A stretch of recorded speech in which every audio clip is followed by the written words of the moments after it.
This question is from CBSE 2024 physics examination. Statement of the problem says a 2 centimeter segment of wire carrying 5 amperes current in positive y direction lies along the y axis. तो length जो दी है that is 2 centimetre, जिसको अभी हम लोग 2/100 metres लिख सकते हैं. And if this is to be written in vector terms, तो एल वेक्टर जो है दैट विल बी 2/100 जे क्यों लिखेंगे? Because this is along this is carrying current along the y direction. तो अब इसके बाद करंट की वैल्यू दी हुई है इसमें 5 amperes. The magnetic field at a point 3, 4, 0. So you have to find out the magnetic field. Suppose this is the point A, which is having the coordinates 3, 4, 0. So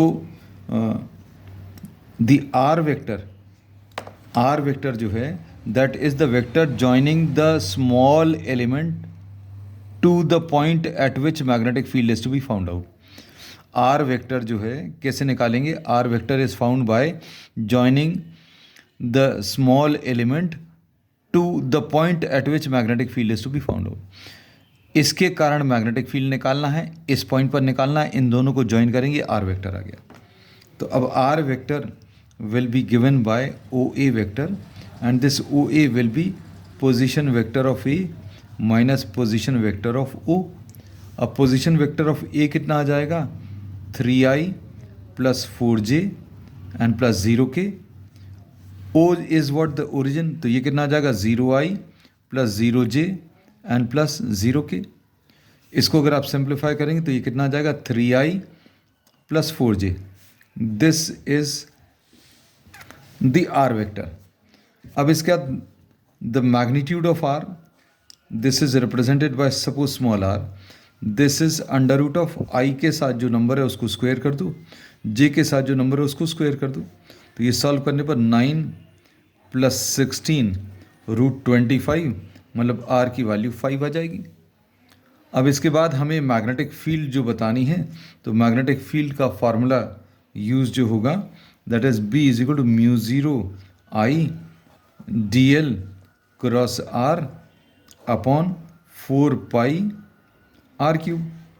μ0 की value 4π × 10⁻⁻7, I की value इसमें 5 amperes है, और dl की value dl is 2/100 और ये किस direction में? जे डायरेक्शन में. So we are writing this as J. और उसके बाद क्रॉस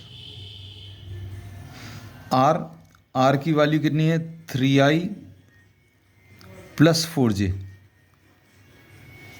अब इसको सिंप्लीफाई करने में, अच्छा नीचे वाली टर्म छूट गए, 4π आ जाएगा. स्मॉल r की वैल्यू कितनी? 5³ आ जाएगी. तो ये 4π और 4π कैंसिल होगा, 5 इसमें कैंसिल करके 5² आ जाएगा. अब इसके बाद जो बचेगा वो क्या है? 10⁻⁻7 अपॉन 100. इसको अभी हम लोग 10⁻⁻9 लिख सकते हैं इंटू 2j, ये 2j है, 2j क्रॉस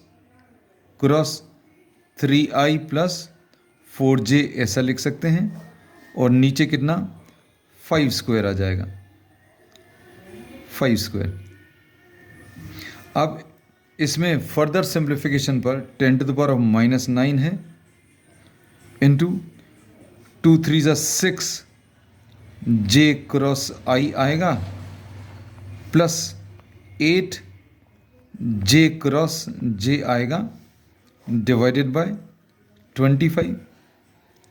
अब इसमें j क्रॉस i को अभी हम लोग क्या माइनस के लिख सकते हैं. सो this will B 10⁻⁻9 into 6 into minus के, और ये कितना? j क्रॉस j, ये 0 आ जाएगा. So we are leaving this part, divided by 25. अब 25 से डिवाइड करने का सिंपल सा तरीका क्या है? 4 से आप ऊपर नीचे मल्टीप्लाई कर दो, तो ये 24 आ जाएगा, नीचे 100 आ जाएगा. सो दिस विल बी 0.24 और ये माइनस साइन आएगा और इंटू 10⁻⁻⁹ आएगा और ये के यूनिट वेक्टर के आएगा। तो अब इसमें ऐसा कुछ आंसर दिया हुआ है क्या?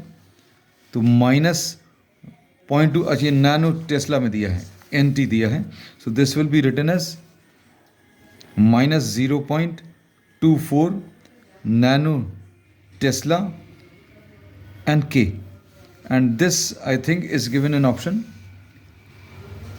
C, -0.24 nano Tesla K. So this is the option C. So option C is the correct answer.